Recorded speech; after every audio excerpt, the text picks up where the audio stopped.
Só o versículo 1 e 2 e 3 ou mais.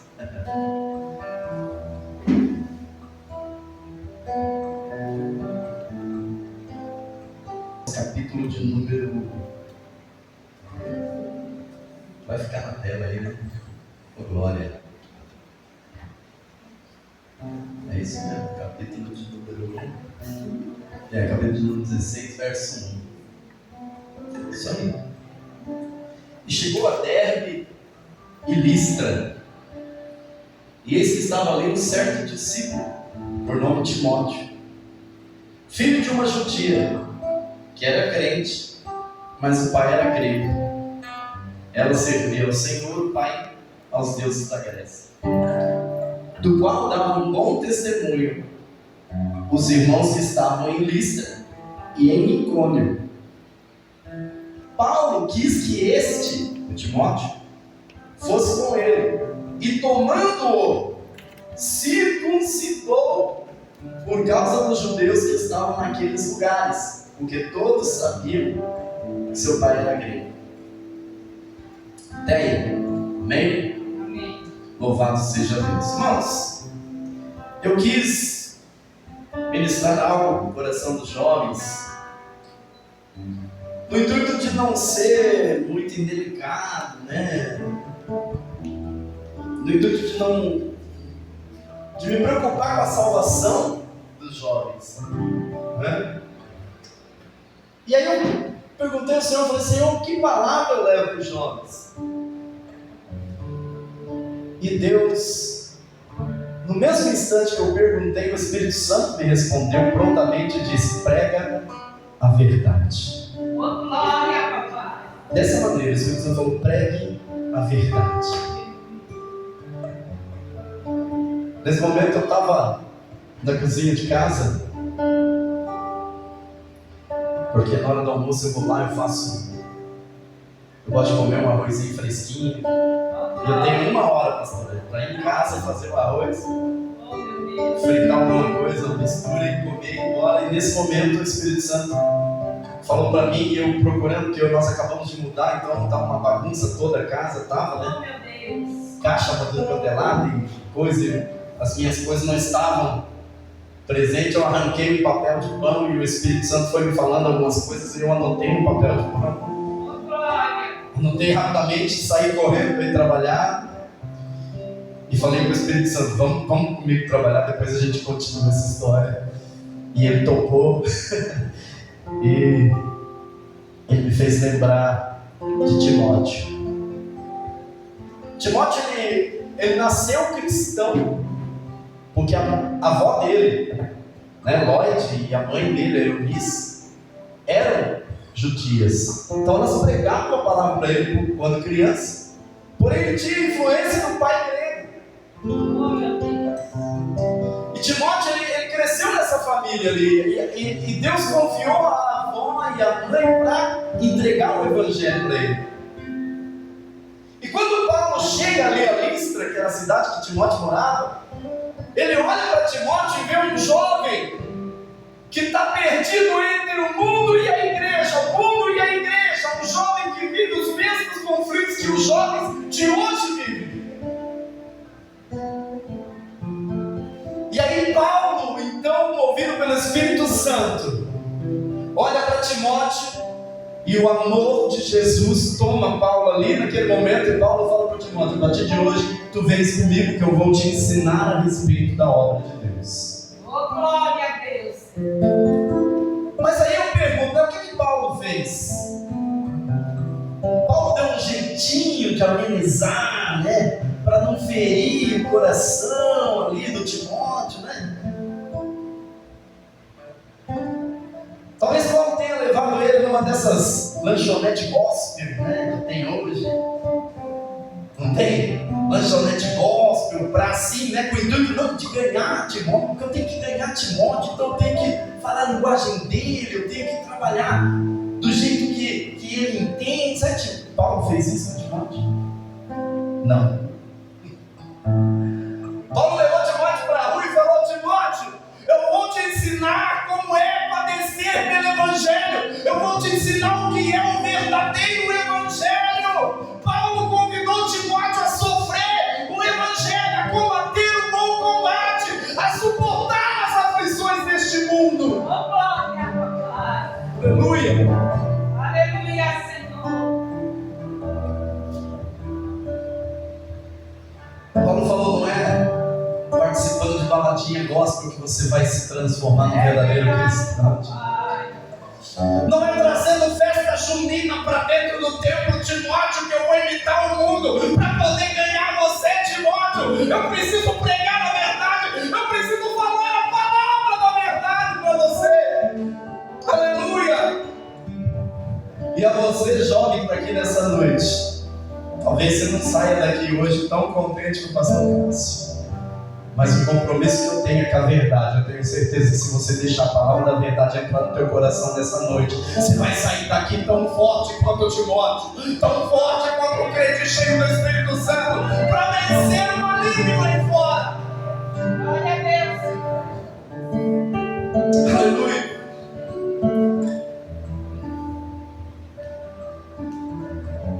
E aí Paulo, ele queria sair de Listra.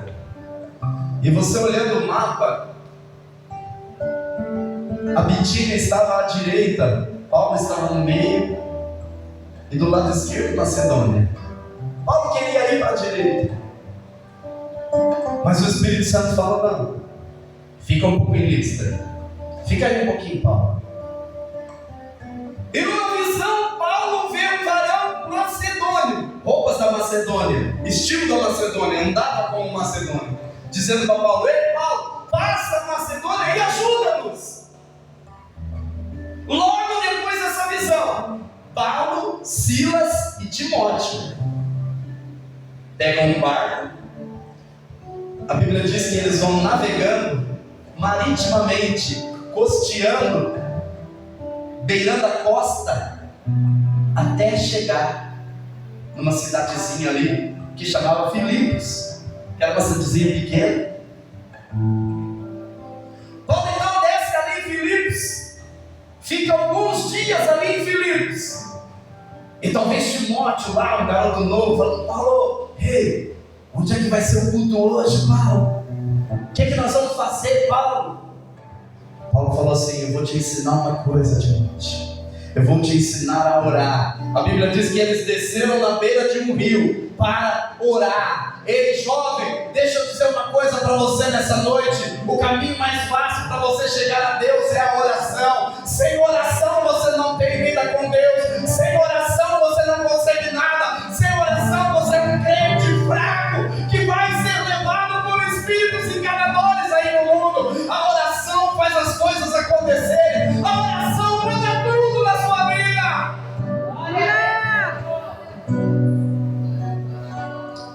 Eu quero perguntar para você, jovem: você tem orado? Hã? Como é que está a tua vida de oração? Deus fiel. Tu tem clamado, tu tem chorado aos pés do Senhor? Tu tem falado com Deus?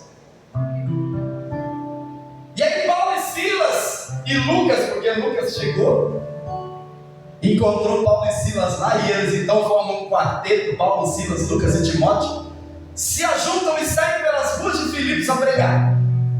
E eles pregando pela rua de Filipos, uma jovem,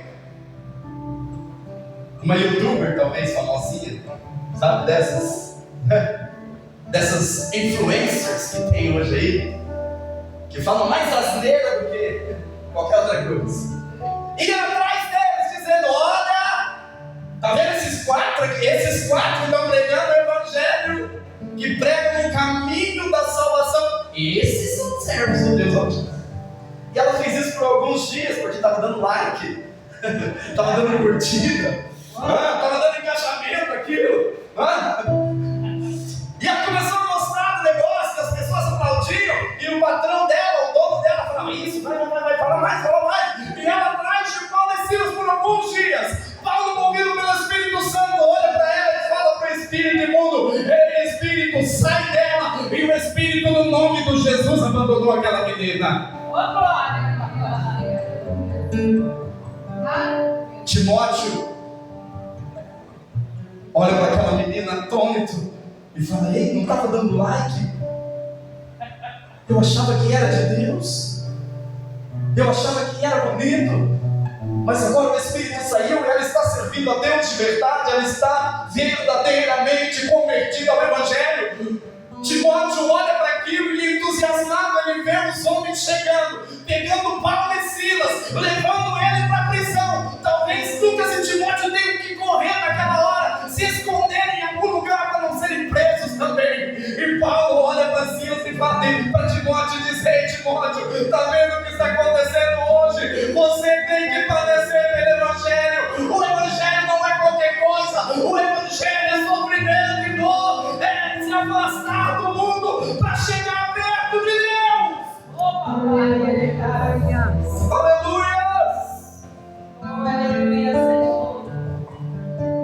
Timóteo está vivendo uma das experiências mais emblemáticas da vida dele. Ele não tinha grupo de jovem lá, viu? Ele não tinha líder de jovem, que quando você sofre, nós somos líderes de jovens, quando o jovem sofre, ele vem para o líder passa a mão na cabeça e fala: ô, tadinho dele. Não, você está assim, filho. Timóteo não tinha líder de jovem. Na prática, ele estava sofrendo o que é viver a pregação do Evangelho. Ei, jovem, está dura a palavra hoje, né? Mas Deus está dizendo para você: prega o Evangelho a tempo, fora de tempo. O Evangelho não é brinquedo, o Evangelho não é brincadeira. Ei, acorde, porque o mundo jaz no maligno. E eu chamei você, jovem, para adorar e exaltar o meu nome entre as nações. Eu sou o primeiro, cadê o segundo que vai levantar a mão e vai dizer: ei, Deus, me usa para pregar o Evangelho às nações? Aleluia!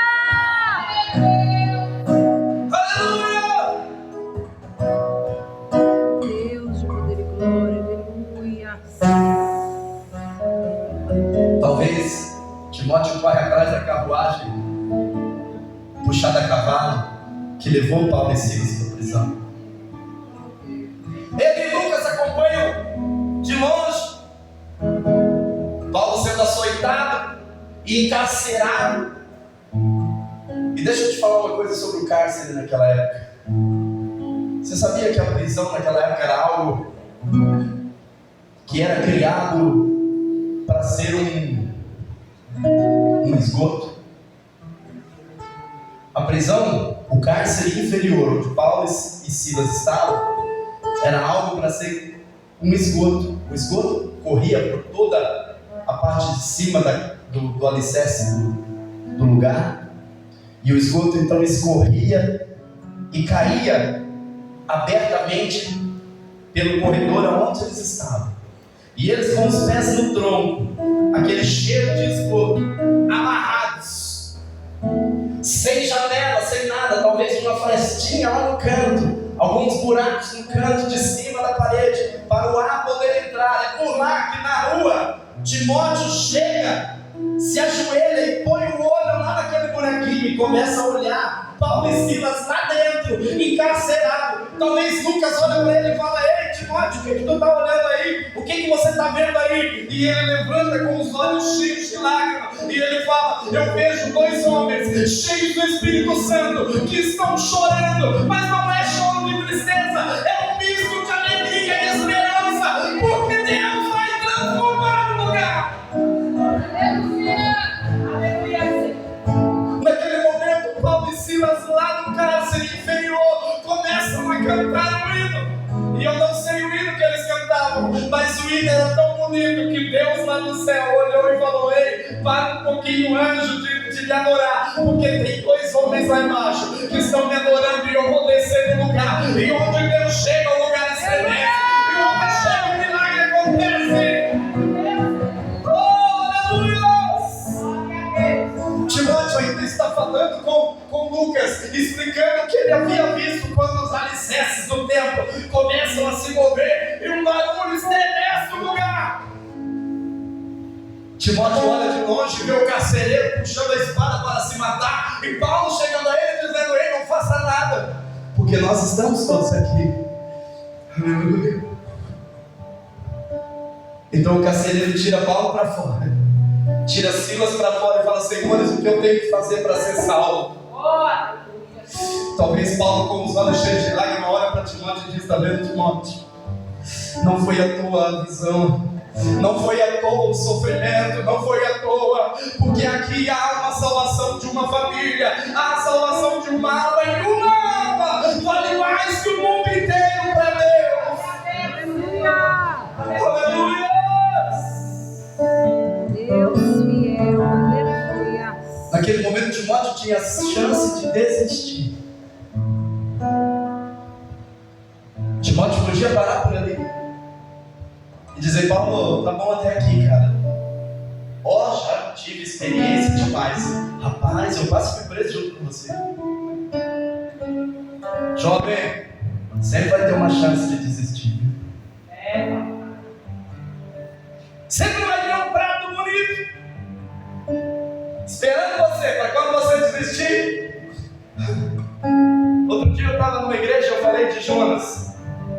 Que Jonas, quando ele foi pregar, Deus falou para ele: vai para Nínive. Ele falou: não, vou para Tarsis. O que tinha preparado para ele? Um navio para ele para Tarsis. Sempre que você quiser desistir, o diabo vai preparar um navio bonito, prontinho para te levar para onde você quiser. Deus. Ainda dá tempo de desistir. Se você quer desistir do Evangelho, o momento é esse, a hora é agora, pula fora. E Deus não vai cobrar de você. Ele só vai estar falando para você: ei, jovem, a partir de agora é você e o mundo. Mas se você não quiser desistir, pelo amor de Deus, levanta a tua mão e diga: eu quero Deus, eu quero a tua presença nessa noite, Senhor.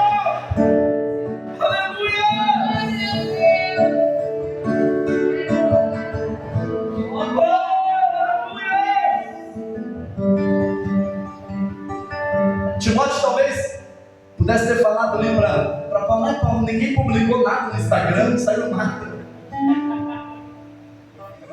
Você curou a menina foi liberta, ninguém curtiu, ninguém compartilhou, então eu não vou mais.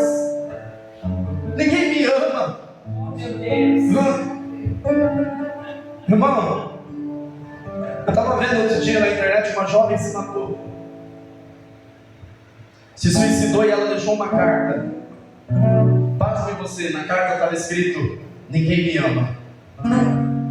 E eu, lendo o texto, eu falei: ela deve ter problemas com o pai, com a mãe, brigou com a família, alguma coisa. Não, ela escreveu: fazem alguns dias que ninguém curte nada meu no Instagram. E ela se matou, isso é verdade. Jovens estão superficiais assim. Vivendo a custa de like no Instagram, curtida no Facebook, compartilhamento e engajamento. Porque o que dá curtida hoje em dia é falar de um evangelho que não precisa de renúncia. Não. O evangelho de hoje não precisa de renúncia. Um evangelho fraco que é comparado a iPhone e psicologia barata de consultório. Eles não falam mais sobre a renúncia. Não. Eles só vivem pela graça. É pela graça. Mas Timóteo ainda pensando em desistir.